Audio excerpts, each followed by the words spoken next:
नमस्कार, मैं हरीश गौड़ आपके सामने हाजिर हूं आपका अपना पसंदीदा शो लेकर fit and fine. Healthy body, healthy mind and happy life. हमारा ये शो आप सभी को जागरूक करता है शारीरिक और मानसिक स्वास्थ्य के बारे में। पिछले एपिसोड में हमने बात करी थी मेडिटेशन एंड मेडिसिन। मेडिसिन से आप हमेशा के लिए मुक्त हो सकते हैं मेडिटेशन के द्वारा और अपने जीवन को खुशनुमा, शरीर को स्वस्थ बना सकते हैं। Meditation is about awakening. Meditation is about creating a life.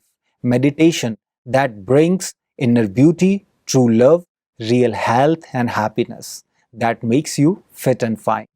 आज हम बात करेंगे स्वास्थ्य के बारे में। फिट एंड फाइन अपने आप को कैसे रख सकते हैं और नई नई बातें जानेंगे इसके बारे में डॉक्टर साहब से। डॉक्टर सतीश गुप्ता जी हमारे साथ स्टूडियो में मौजूद हैं। आइए उनका स्वागत करते हैं। डॉक्टर साहब, आपका बहुत बहुत स्वागत है। नमस्कार। डॉक्टर साहब, पिछली बार हम चर्चा कर रहे थे मेडिटेशन एज मेडिसिन। मेडिसिन्स जो हैं उनको रिप्लेस किया जा सकता है, पूरे तरीके से उनसे मुक्त हुआ जा सकता है मेडिटेशन के द्वारा। मेडिटेशन कैसे करना चाहिए उसकी विधि आप बता रहे थे। हमारी चर्चा पूरी नहीं हो पाई थी। हम आज और गहराई से जानना चाहते हैं मेडिटेशन की विधि, सही तरीके से परमात्मा से उस ट्रुथ के साथ कनेक्शन कैसे जोड़ें। देखिए, जब हम बात कर रहे हैं मेडिटेशन एज मेडिसिन की हम बात कर रहे हैं, तो सबसे बड़ी दवाई जो है ना, कहा जाता है खुशी जैसी खुराक नहीं। जैसे हम कहते हैं ना, जैसे सच्चा प्यार मिल जाए तो भी हम हील हो जाते, सच्ची शांति मिल जाए तो भी हमें हीलिंग हो जाती है। एक्चुअली क्या रियल जो दवाई है ना, रियल जो इंसान के लिए दवाई है, वो सत्य की समझ है। सपोज किसी इंसान को ये पता लग जाए कि उसको कोई बहका दे, तुम्हें कैंसर है, तुम्हें हार्ट की बीमारी है। ECG देखने के बाद, एक आम आदमी को ECG नहीं देखना आता है, उसे ECG देखने के बाद कहते तुम्हें तो हार्ट की बीमारी है, तुम्हारी तो आर्टरीज ब्लॉक है, तो आदमी को रियल में हार्ट की बीमारी शुरू हो जाती है ना। कोई डॉक्टर देखने के बाद बोल दे तुम्हें तो तुम्हारे फेफड़े खराब हो गए, तुम्हारा तो ये कैंसर शुरू हो गया शरीर में, तुम्हें तो ऐसा रोग हो गया। तो मतलब एक जो हमारा अंदर जो गलत हमें इंफॉर्मेशन फीड कर लेते हैं ना अपने में, उससे बीमारी शुरू हो जाती है ना। अगर हम मुझे सत्य की समझ आ जाए, सबसे बड़ी दवाई मैं समझता हूँ दुनिया में सत्य की समझ है, अंडरस्टैंडिंग ऑफ द ट्रूथ। सत्य आ गया कि मैं जो हूँ वो तो आत्मा हूँ, मैं तो एटर्नल हूँ, है ना। मैं मर नहीं सकता हूँ। शरीर छोड़ना, लेना और छोड़ना, पैदा होना और फिर शरीर का देह का अंत हो जाना और फिर नया शरीर मिलेगा, इससे बढ़िया शरीर मिलेगा, क्योंकि हम मनुष्य ही बनने वाले हैं। हम कोई और जन्म में नहीं जाना। 84 लाख तरह की योनियां हैं, वेराइटीज हैं, मतलब 30 लाख तरह के थलचर हैं। थलचर में जमीन पे रहने वाले प्राणी हैं। 30 लाख तरह के जलचर हैं। जलचर मानो जो पानी में रहने वाली मछलियां और तरह तरह के प्राणी हैं। और 24 लाख तरह के नभचर हैं, आसमान में उड़ने वाले पंछी हैं। ओके, है ना। तो 84 लाख तरह की योनि है, उसमें से एक योनि मनुष्य की है, और मनुष्य हमेशा मनुष्य ही बनता है। ये भी समझ आई ना, ये सत्य की समझ आ गई ना। ये परमात्मा से जब हमें ज्ञान मिला, गीता का ज्ञान, सच्ची गीता का ज्ञान मिला, तो डर खत्म हो गया। नहीं तो पहले यही डर लग रहा था, पता नहीं अगले जन्म में कुत्ता बनेंगे, शेर बनेंगे, बिल्ली बनेंगे, सांप बनेंगे, क्या बनेंगे पता नहीं। तो ये भी सत्य की समझ आई ना, कितनी बढ़िया दवाई मिल गई मुझे, डर खत्म हो गया। मेरे कर्मों के अनुसार मुझे जन्म मिलेगा। कि अगर इंसान अपने पाप कर्मों को दूसरी योनि में भोगे तो इंसान को सुखी होना चाहिए। हाँ, अगर उसको पाप कर्मों की सजा दूसरी योनियों में मिल रही है तो इंसान तो सुखी होना चाहिए। बिल्कुल, क्योंकि इंसान को अगर कुत्ता बनने की आवश्यकता नहीं है। इंसान को आज, इंसान की बजाय अगर कुत्ते हैं जो पेट डॉग्स होते हैं, वो कारों में सफर करते हैं, ब्रेड और बटर खाते हैं, है ना जी। और आज आदमी झुग्गी झोपड़ी में रह करके गंदगी पे रहता है, छोड़ा हुआ भोजन, झूठा भोजन खाता है। तो वो जीवन तो उससे भी खराब है ना जी। आदमी को कुली बनने की आवश्यकता है क्या? आदमी को डंकी बनने की आवश्यकता है क्या? गधे का जन्म मिलना आवश्यक है क्या? नहीं। क्योंकि आदमी कुली बन करके क्या करता है? वही काम करता है, बोझा ढोता। गधे को शायद फील भी नहीं होगा, किंतु इंसान को जब इतना वजन उठा, सिर पे भी वजन, कंधों पे भी वजन, हाथों में भी वजन, 5-5, 6-6 वजन लेके चलता है, और सिर पे भी 1-2 नहीं, 1-2-3 बैग लेकर के, और कंधे पे, दोनों कंधों पे, हाथों में। और फिर जब जिसका वजन उठाता है, गंतव्य पे पहुंचने के बाद उसका मालिक उसे, वो जो आदमी होता है जिसे हायर करता है, वो 100 रुपये देने के बजाय उसको 50 रुपये देके, तो बेचारा कुली क्या कर सकता है? सेम इंसान की उससे भी बुरी हालत है ना। नहीं तो वो तो मतलब ये जो आज जो जन्म है ना हमारे मनुष्य, जैसे आम के पेड़ से, आम के बीज से आम ही उगेगा ना, आलू तो नहीं उग सकता है, जामुन तो नहीं उग सकता है, तो ऐसे जो मनुष्य आत्मा जो है ना, जितने भी अभी तक एविडेंस हैं, वो कभी ऐसा नहीं हुआ कि वो कुछ और किसी योनि में चला गया। ये भी जब मैं पहली बार जब मैं all India institute of medical sciences new Delhi में कार्य कर रहा था, तब मुझे पहली बार ब्रह्मा कुमारी से जब एक्सपोजिशन हुआ, पहली बार मैं सेंटर पे गया, तो तब मेरे को ये पता लगा। मुझे सबसे बड़ी खुशी यही हुई कि गुरु पुराण पढ़ते थे और किताबें पढ़ते थे, महाभारत वगैरह और जो जितने शास्त्र पढ़ते थे, तो बड़ा डर लगता था, हम ये बन जाएंगे, हम ये बन जाएंगे, हमें। तो ये सत्य की समझ आई ना, तो ये भी सबसे बढ़िया। तो सत्य की समझ, ड्रामा का जो पॉइंट है, ड्रामा माँ है ना, तो ये सबसे बड़ी माँ ये समझ देती है हमको कि तुम्हारी जो, हम लोग बीमार क्यों होते हैं, ये इसने मेरे साथ अच्छा नहीं किया, इसने मेरे को धोखा दिया, इसने मेरे को ऐसा किया, इसने मेरे को इंसल्ट की, है ना। तो वो जो है बार बार नेगेटिव जो हमारे साथ जो हुआ ना, excessive repetitive psychic trauma, psychological trauma, emotional trauma, जो हमारी कॉन्शियसनेस, सबकॉन्शियस भरा रहता है, और 90% विचार वहीं से आते हैं, वही बीमारी के लिए जिम्मेवार है, जो हमने पहले भी डिस्कस किया। हर बीमारी 4 फेज में आती है, psychic phase, psychosomatic phase, somatic phase और ऑर्गेनिक फेज। तो अगर हम साइकिक फेज पे ही एक्चुअली क्या करता है ये राजयोग मेडिटेशन क्या करता है, ABCD क्या करता है, हमको उसी लेवल पे हील कर देता है, साइकिक फेज पे ही। अगर कोई हमें से साइकोसोमेटिक फेज में आ चुका है, वहां भी हील कर सकता है, और सोमेटिक फेज में आ गया तो वहां भी हील कर सकता है, और ऑर्गेनिक फेज में आया तो भी बीमारी को रिवर्स कर सकता है। ये हमने हजारों पेशेंट्स में देखा है, हजारों, है ना, खाली हार्ट के पेशेंट नहीं, और भी बीमारियों के मरीजों में देखा है, मल्टीपल स्क्लेरोसिस में भी देखा है, जो कि ऑलमोस्ट लाइलाज बीमारी है। ऐसे बहुत सारी बीमारियों में कैंसर भी देखे हैं हमने, कैंसर भी ऐसे देखे हैं जहाँ कैंसर फैल चुका है, कीमोथेरेपी काम नहीं कर रही, रेडियोथेरेपी काम नहीं कर रही है, इनऑपरेबल हो चुका है केस, किंतु मेडिटेशन करने के बाद वही कीमोथेरेपी काम करना शुरू कर देती है, जो कीमोथेरेपी रेजिस्टेंट हो गई थी, जिससे कोई फायदा नहीं हो रहा था।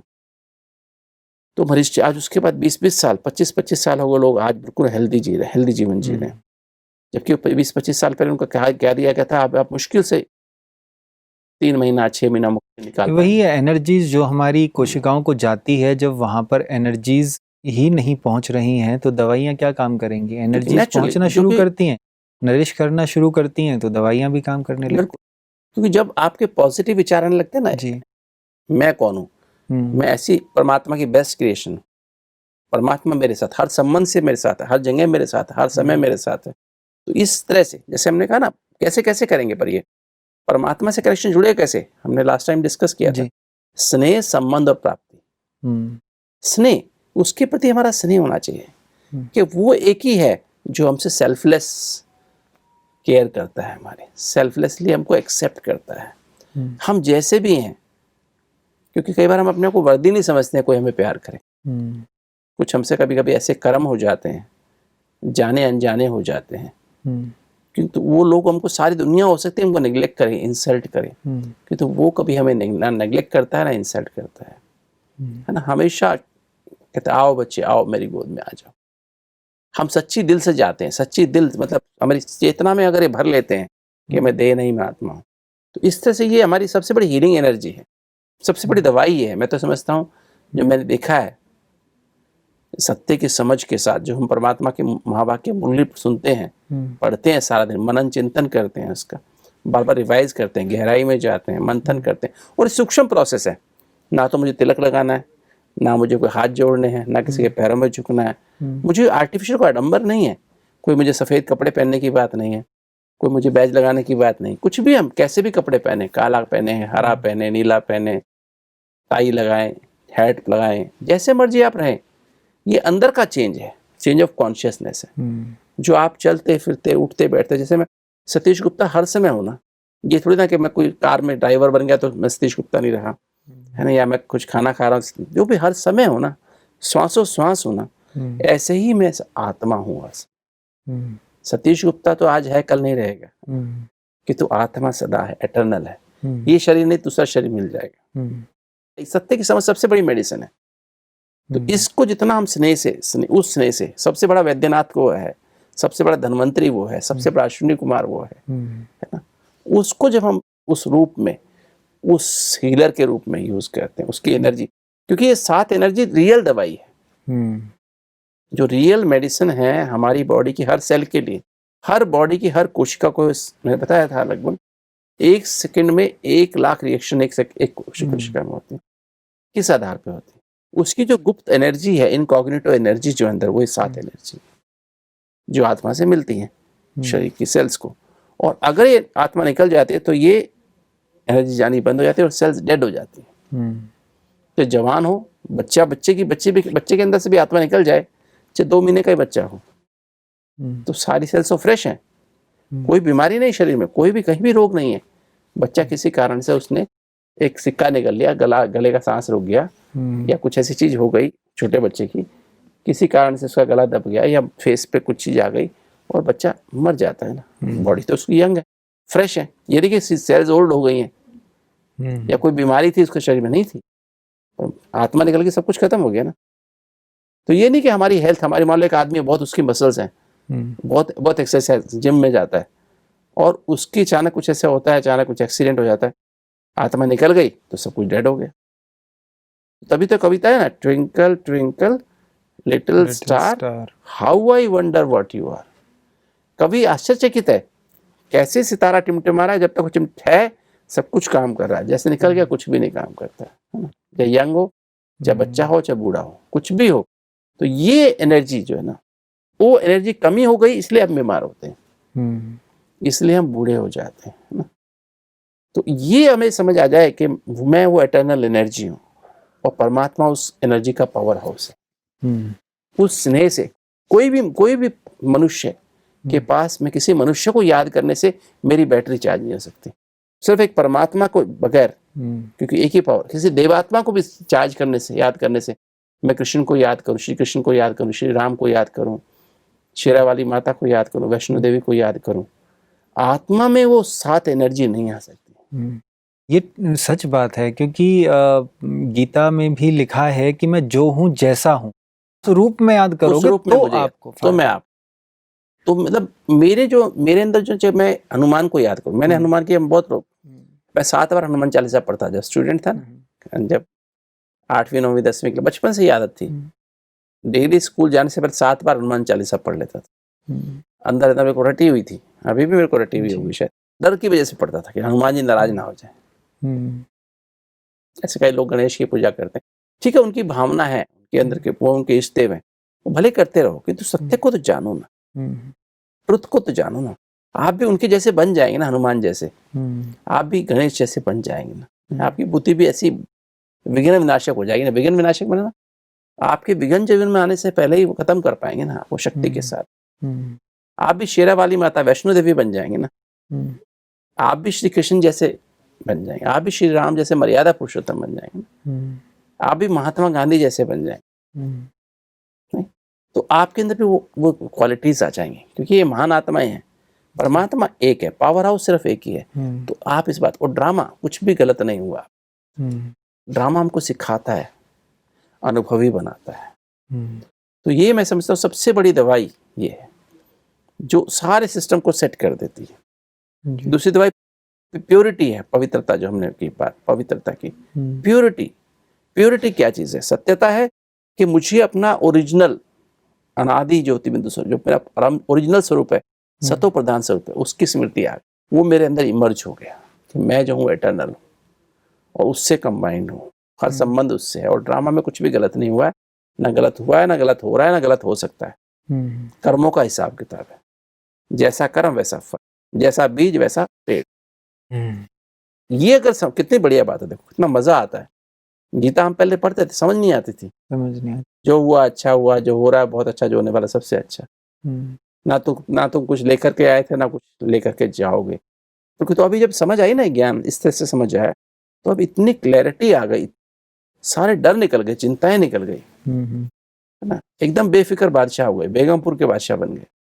तो ये सत्य की समझ, ज्ञान हमके अंदर इतनी एनर्जी भर देता है, इतनी पावर भर देता है, हर सेल में हमारी बुद्धि, मन, संस्कार, हमारी भी वो पावर आ जाती है टू चेंज, सेल्फ ट्रांसफॉर्मेशन की पावर आ जाती है, और हमारे अंदर जो है मन में भी अच्छे विचार, पॉजिटिव विचार उठने लगते हैं, टीम हमारी पॉजिटिव हो जाती है, और हमारे संस्कार, आदतें भी परिवर्तन निश्चित हो जाती है। फिर पवित्रता की एनर्जी इससे पैदा होती है, पवित्रता, ज्ञान से पवित्रता आती है। पवित्रता हमने पहले भी डिस्कस किया, पवित्रता का मतलब बेसिकली क्या है? अपना उस ओरिजिनल स्वभाव, ओरिजिनल नेचर, ओरिजिनल जो मुझे याद आ जाए कि मैं आत्मा आज जो इतनी वीक हूँ, तमो प्रधान हूँ, आज मेरे पास ज्ञान नहीं है, है ना, पवित्रता, शांति, सातों एनर्जी ना के बराबर हो गई। कि तो ओरिजिनल जब मैं आई थी फुल्ली चार्ज थी, परम धाम में मैं फुल्ली चार्ज थी, और जब स्वर्ग में आई थी तो मैं आत्मा देवी देवता थी, पावन सत्व प्रधान थी, सर्वगुण संपन्न थी, 16 कला संपूर्ण निर्विकारी, मर्यादा पुरुषोत्तम, अहिंसा परम धर्म। तो अपना ओरिजिनल स्वरूप याद आ जाए, अनादि और आदि, ये है सत्यता, ये ज्ञान है। और पवित्रता क्या है? पवित्रता है जब मुझे अपना ओरिजिनल स्वरूप याद आ गया, अपना सत्य स्वरूप समझ में आ गया, साथ में आपका भी सत्य स्वरूप समझ में आ जाए। चाहे वो सामने मेरी पत्नी हो, चाहे पति हो, चाहे बच्चे हो, माँ बाप हो, मेरा सर्वेंट हो, उसका भी ओरिजिनल स्वरूप, जो वो मैं हूं ना आत्मा, वो भी तो आत्मा है, वो भी तो परमात्मा के संतान, वो भी तो शांत स्वरूप है। तो ये हमारा आपस में रिगार्ड, रेस्पेक्ट, किसी को हम हर्ट नहीं कर सकते हैं जी। ना गलत सोचेंगे, ना गलत सोचेंगे, ना गलत बोलेंगे, ना गलत देखेंगे, ना गलत सुनेंगे, ना गलत करेंगे। हमारी पवित्रता से क्या हुआ? हमारी कर्मेंद्रियां क्या हो गया? शुद्ध हो गई, नहीं होगी? शुद्ध हो गई। क्योंकि मैं इस नजर से देख रहा हूँ आपको, वो नजर, मेरी दृष्टि बदल गई ना। आपको भले शरीर कैसा भी हो, बीमार है, अच्छा है, खराब है, कैसा भी है, शरीर एक भारी खोल है, शरीर कार है, ड्राइवर कौन है, कंट्रोलर कौन है? मेरी उससे दोस्ती है, वो मेरा संबंधी है, ये शरीर मेरा संबंधी नहीं है, राइट? जैसे एक माँ का बच्चा अगर कीचड़ में गंदा हो जाए, गिर जाए, तो माँ उसको फेंक नहीं देती है ना, जानते हैं मेरा बच्चा है, तो चमका के साफ कर देते, नला दला के, और बढ़िया सा उसको करके काला टीका भी अपनी आंख से निकाल के उसके पीछे, कान के पीछे काला टीका कर देती है, इसलिए नजर ना लग जाए। तब हम ओरिजिनल स्वरूप, इनर ब्यूटी ना, इनर ब्यूटी ये है हमारी पवित्रता, इनर ब्यूटी है। ज्ञान से हमारी सोल और न्यूरॉन्स नरिश होते हैं, और पांचों क्यूज मैंने बात की थी ना, जो IQ, EQ, SQ, HQ और MQ, उनका बैलेंस हो जाता है, हार्मनी हो जाती है। और पवित्रता से हमारा इम्यून सिस्टम, मैंने पहले भी बात, मैं आज रिवाइज कर रहा हूँ ये बात, कि ऐसे हमारा इम्यून सिस्टम डेवलप होता है कि अपना सम्मान और दूसरे का सम्मान, है ना, उसका ट्रू जो उसकी बीइंग है, उसको हम आइडेंटिफाई करते हैं। तो ये इसको बोलते हैं प्योरिटी। देहभान से नहीं देख रहे हैं उसको, रोल कॉन्शियस लोग नहीं, ये बहुत बड़ा आदमी है, इससे मेरा बिजनेस निकलेगा, इससे मुझे काम आएगा, स्वार्थ नहीं देख रहे हैं, निस्वार्थ भाव से उसको हम देख रहे हैं। किसी लगाव झुकाव प्रभाव से नहीं देख रहे हैं, टकराव से नहीं देख रहे हैं, एक सच्चा भाव, आत्मिक भाव से देख रहे हैं, शुभ भाव से देख रहे हैं, शुभ भाव से बिहेव कर रहे हैं। तो ये पवित्रता, इससे हमारा इम्यून सिस्टम कितना स्ट्रांग हो जाता है। डर से नहीं देख रहे हैं, चिंता से नहीं देख रहे हैं, एक उसको हम रियल भाव से देख रहे हैं। फिर इस पवित्रता जब आ गई तो पास्ट के विचार हील हो गए, भविष्य की चिंता खत्म हो गई, पास्ट का चिंतन खत्म हो गया, और वर्तमान में टिक गए। तो सिर्फ अब सत्य, इस सत्य की समझ के साथ मैं विचार करता हूँ, तो विचार कितने थोड़े से रह गए, बहुत थोड़े। तो शांति, अब जब ऐसी शांति आ गई, अब मेरा सांस कैसा जा रहा है? बहुत गहरा जा रहा है, स्लो और रिदमिक हो गया है, मतलब मेरे लंग्स, मेरा रेस्पिरेटरी सिस्टम नरिश हो रहा है, मेरा 24 घंटा प्राणायाम हो रहा है, मेरी लंग्स की बीमारी भागती जा रही है, मेरा इम्यून सिस्टम स्ट्रांग हो गया, तो मेरे को इन्फेक्शन होने बंद हो गया, मेरा कैंसर जो तेजी से बढ़ रहा था स्लो हो गया, उसकी स्लो हो गई ग्रोथ, मेरा गठिया खत्म होता जा रहा है, मेरी आंखें जो है इंप्रूव होती जा रही, मेरे कानों से बेटर सुनना शुरू हो गया, मेरा टेस्ट बेटर होता जा रहा है, पांचों कर्मेंद्रियां स्ट्रांग, इम्यून सिस्टम स्ट्रांग, और शांति से लंग्स स्ट्रांग होते जा रहे हैं। जब ऐसा शांति आ गई, अब मेरे पर कोई मेरे पास पूर्वाग्रह नहीं है मेरे पास। अब हर आत्मा मुझे उसका ओरिजिनल स्वरूप देख रहा हूँ, सत्य स्वरूप देख रहा हूँ। हर एक आत्मा एक्टर है ना, हर आत्मा अपने इस जन्म और पिछले जन्म के कर्मों के हिसाब किताब के अनुसार 100% एक्यूरेट पार्ट प्ले कर रही है, अभी तक किया है, कर रही है और करने वाली है। तो अब मैं हर आत्मा को उसके हर रोल के साथ, हर पार्ट के साथ, चाहे वो मेरा बेटा हो, चाहे बेटी हो, चाहे पत्नी हो, पति हो, कोई भी हो, नौकर चाकर हो, मेरा बॉस हो, उसका कोई भी रोल, अब मुझे गुस्सा कर रहा है, गाली दे रहा है, इंसल्ट कर रहा है, या थोड़ी देर पहले मेरी महिमा कर रहा था, है ना, महिमा कर रही थी, है ना, अभी थोड़ी सी बात हुई, बस उसने मुझे गलत बोलना शुरू कर दिया, उसका पार्ट है, अभी उसका पार्ट मेघनाथ वाला है ना, है ना, उसका पार्ट कुछ और हो सकता है, रावण वाला पार्ट हो सकता है, दुर्योधन वाला हो सकता है, दुशासन वाला हो सकता है ना, या शूर्पणखा वाला हो सकता है, या कुछ भी मतलब पार्ट कह सकते हैं जो रामायण में महाभारत में देखते हैं। हम्म, शकुनी वाला हो सकता है, मंत्रा वाला हो सकता है, हम्म, वो पार्ट को देखते हुए अब मैं उसको बिना किसी शर्त के दिल से सम्मान से उसको स्वीकार करता हूँ और अपना अपना बिहेवियर नहीं बदलता हूँ, वही सत्य की समझ से व्यवहार करता हूँ। इसे यही तो प्यार है, अनकंडीशनल लव। ये बातें सुनकर ही जो प्यार कैसा होता है वो महसूस करके ही इतना अच्छा फील हो रहा है। जब हम सच में इस प्यार को महसूस करेंगे, सच में हमारे अंदर वो प्यार की धारा बहेगी, तो उस ट्रुथ के साथ कनेक्शन जोड़ के तो वो तो बहुत ही खूबसूरत होगी। बेशुमार प्यार बेशुमार। देखा है इन आंखों में, प्यार ही प्यार बेशुमार है। परमात्मा की आंखों में, परमात्मा के बिहेवियर में हमने वो प्यार देखा है। अपनी दादियों के बिहेवियर में, अपने जो बड़े भाई बहन हैं यहाँ पर, उनके अंदर वो बिहेवियर प्यार देखा है, प्रैक्टिकली देखा, एक अनकंडीशनल एक्सेप्टेंस और फुल केयर। ऐसा नहीं कि नेग्लेक्ट करते हैं, नहीं तुमने ये गलती की तो नेग्लेक्ट नहीं, बल्कि मैंने बड़ी दादी को देखा था, दादी प्रकाश मणि जी को, कोई गलती हो जाए तो उसको और नरिश करती थी, ज़्यादा नरिश करती थी। वो कहते नहीं इसकी नरिशमेंट कम हुई है इसलिए गलती हो गई। उसको अपना मिरर दिखता था कि नहीं सचमुच मेरा असली स्वरूप तो ये प्यार है ना, लव। तो वो हील करता था।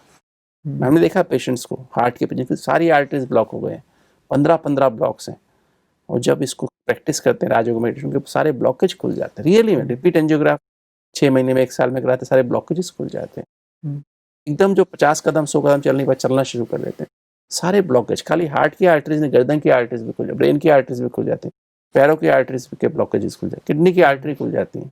तो वंडरफुल इफेक्ट होता है इस प्यार का। ऐसा प्यार अनकंडीशनल, और जब ऐसा प्यार जब आपके अंदर आएगा ना, तो आपको खुशी आती, सबसे प्यार। डॉक्टर साहब, मुझे आशा है आज हमारे दर्शकों को समझ आया होगा कि रियल मेडिटेशन क्या है, और रियल मेडिटेशन ही रियल मेडिसिन है। 7 एनर्जीज जो हमें मेडिटेशन करने से मिलती हैं, वही हमारे ट्रू हीलर और मेडिसिन्स का काम करती हैं। डॉक्टर साहब, अभी वक्त हो गया है fit and fine tip of the day जानने का। स्वस्थ और खुशनुमा जीवन का एसेंस है 7 एनर्जीज, 7 स्पिरिचुअल एनर्जीज।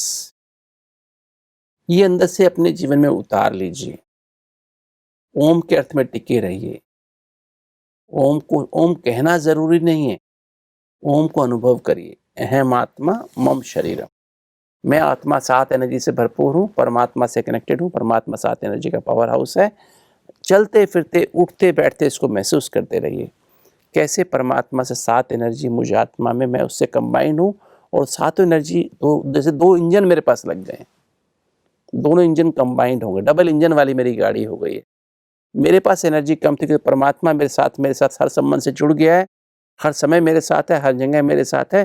तो आप देखेंगे आपकी आंखों की चमक बढ़ जाएगी, आपके चेहरे की, आपके मुख के बोल बदल जाएंगे, आपके चेहरे की चमक परिवर्तन हो जाएगी, आपके हार्ट की पंपिंग परिवर्तन हो जाएगी, आपका हार्ट रिदमिक चलेगा, आपका हार्ट बहुत अच्छा, कोई एंजाइना का नामो निशान नहीं रहेगा, आपकी सांस गहरी हो जाएगी और स्लो, आपका 24 घंटा प्राणायाम हो जाएगा, आपका भोजन पचने लगेगा, आपका एसिडिटी कम हो जाएगी, आपका खाना, आपको एनर्जी मिलेगी, उससे वेस्ट नहीं होगा, गैस नहीं बनेगी आपके पेट में बहुत ज़्यादा, आपको कब्जी नहीं होगी, है ना। आपके हार्मोन्स, आपकी थायराइड, आपकी पेनक्रियाज, आपके एड्रिनल ग्लैंड, सारी 7 हार्मोनल ग्लैंड्स, आपका जीवन एक संगीत बन जाएगा, म्यूजिकल हार्मोनल ऑर्केस्ट्रा संगीतमय बन जाएगा। आपकी सोच, आपकी मेमोरी इतनी अच्छी इंप्रूव हो जाएगी। दोस्तों याद रखो, असली दवाई है सत्य की समझ, पवित्रता, शांति, सच्चा प्यार, अतीन्द्रिय सुख, आनंद और अशक्तियाँ। इसको करने के लिए आप मेडिटेशन का अभ्यास करें, राजयोग मेडिटेशन का अभ्यास करें। नहीं आता तो सीख लें, और स्नेह, संबंध और प्राप्ति के आधार पे इस मेडिटेशन की और गहराई में उतर जाएं, तो आप देखेंगे आपका व्यवहार, आहार और विहार तीनों परिवर्तन होके आप सभी बीमारियों से मुक्त होकर के एक स्वस्थ और खुशनुमा जीवन बिता पाएंगे। डॉक्टर साहब, आज की चर्चा बहुत खूबसूरत रही। आज की इस चर्चा के लिए आपका धन्यवाद। नमस्कार जी। तो आज हमने मेडिटेशन के बारे में और गहराई से जाना कि रियल मेडिटेशन ही रियल मेडिसिन है।